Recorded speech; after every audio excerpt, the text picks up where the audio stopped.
Welcome to Wise Beyond Bitcoin, where you come for education, analysis, and opportunities in blockchain and crypto. My name is Lucas. And my name is Ryan. And speaking of opportunities, one of the main things we like to cover in crypto at the moment, the most cutting edge that we see is in DeFi, the reserve DAO currency movement. And a lot of this has really been pioneered, obviously Olympus DAO, the original, but a lot of this has been pioneered by the original fork and the outward, not anonymous, but the very public and Daniele Sesta, who made the Wonderland fork on time, on Avalanche with time. So pardon me, before I get any further, this is not financial advice. This is just educational entertainment information. We are scouring, doing research, and we love to share it with you, those things that we find that are exciting and could be a great opportunity, have potential for growth in the near and in the long distant future. Not trading advice. Right. We look for long-term protocols that look like they have standing power, be around for a while, have strong communities, and are providing unique value, utility, service added to the space.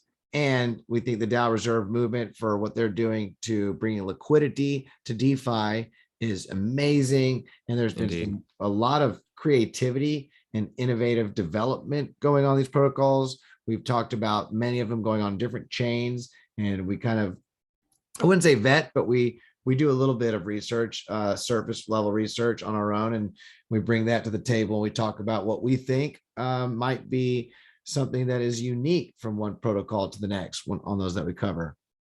That's right. And I guess in all of that research, one of our favorites has continued to be Time Wonderland, right? And as well as outside of the DAO, the currency DAOs, we're also huge fans of Abracadabra, the cross-chain stablecoin, truly decentralized stablecoin MEM, and all the lending and borrowing that happens on that protocol, as well as Popsicle.finance, another cross-chain yield aggregator.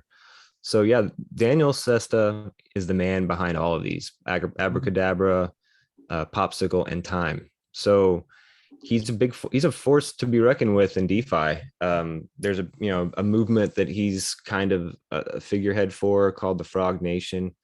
And the idea that there is that the ethos is that the suits, the venture capitalists and the Wall Street guys, the hedge funds are playing too much of a role in crypto, and that this is supposed to be a for the people, kind of by the people movement, right? And so the Frog Nation, this is the people, this is the Occupy DeFi movement, right? This is the populist wing of crypto.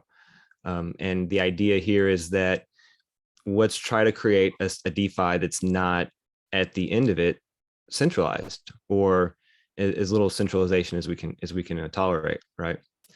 And that's where Daniel's coming from. But getting into a little deeper, we want to touch on some of the news. His name has been all over Twitter, all over the crypto space these last few days, discussing a couple of different issues. One of them is an argument. It started off with an argument he had with Trader Joe, very publicly on Twitter, a dev from Trader Joe, and his complaint was that MEM had done a pretty much equivalent volume on Trader Joe as USDC, but the rewards that Trader Joe was giving to USDC holders and was not anywhere near what they were giving, far less to MEM, and so Danielle thought, well, fair is fair. We're bringing all this volume. I think they were even doing better. I think the numbers were better for MEM than they were for USDC on Trader Joe. So there was this concern that, well, why aren't the rewards reflecting this value that the Frog Nation's bringing to Trader Joe? And so this discussion went back and forth, and some decent points were made on both sides, but it didn't go very well. And it's created a little bit of a split between the Trader Joe folks and the Time Wonderland people. So out of this conflict, out of this problem that's been brewing, Daniel announced that he's put a proposal out to where Time Wonderland well, in Abracadabra and Popsicle, the whole ecosystem he represents, that they would take a controlling position or controlling stake over Sushiswap, and then have a period where they were kind of like the developers, right, in charge of it, managing it, and they would retool it, kind of refocus it. If you're looking at Sushiswap right now, you see it's cross chain, and but it's not just cross chain. It's very cross chain. It's like they've really spread themselves out here. And if you look at the volume, which we're not going to do right now, but on other websites, you can see the volume across these different chains, and some of them is very light. I remember CeeLo was one, and it was questionable whether or not that needed to continue, and a couple others. So Daniel's idea is to refocus them, keep it cross chain, but limit it to maybe 5 or 6 or 7 of the core chains that he wants to focus on, and try to develop this to be the premier cross chain decentralized DEX AMM in DeFi. That's the goal.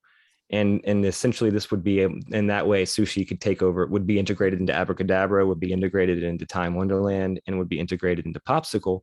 And then the Sushi token could take Sushiswap would basically fill the role that Trader Joe was filling.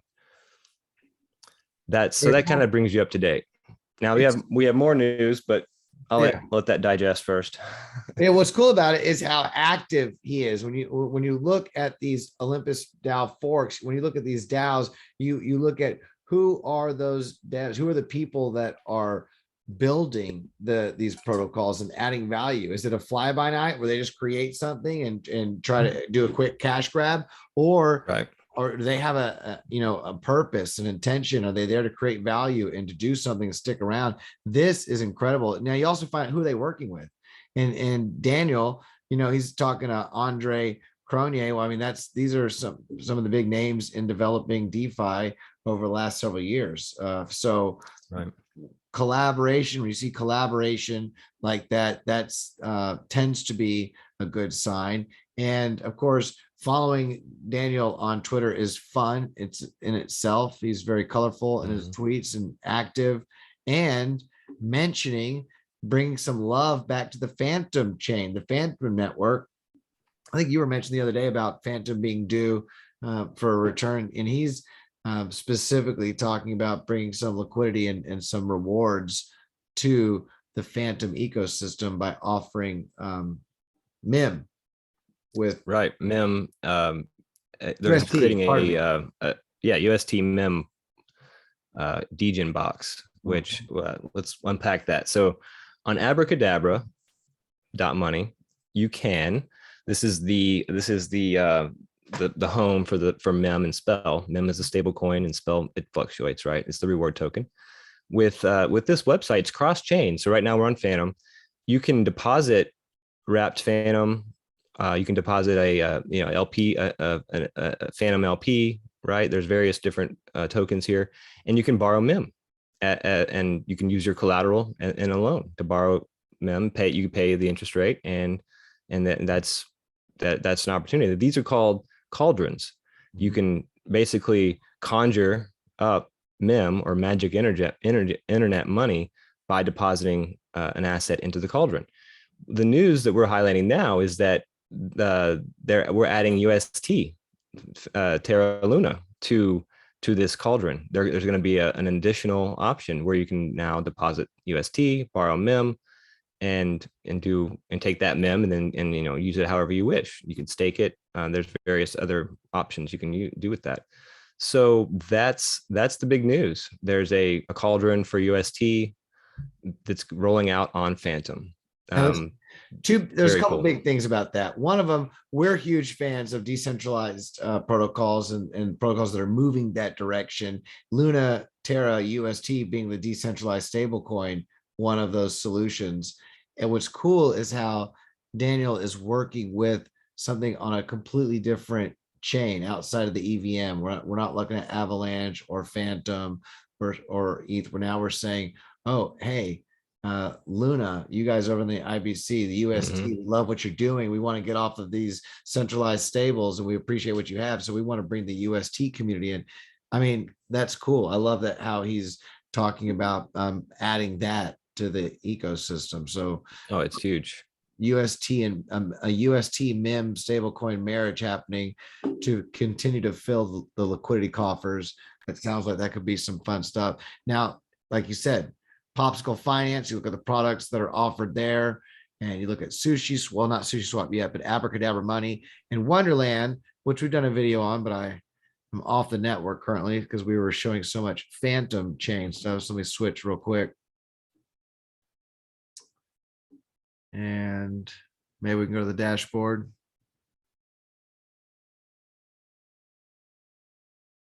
After it loads. Right. All real time, no editing. Yep.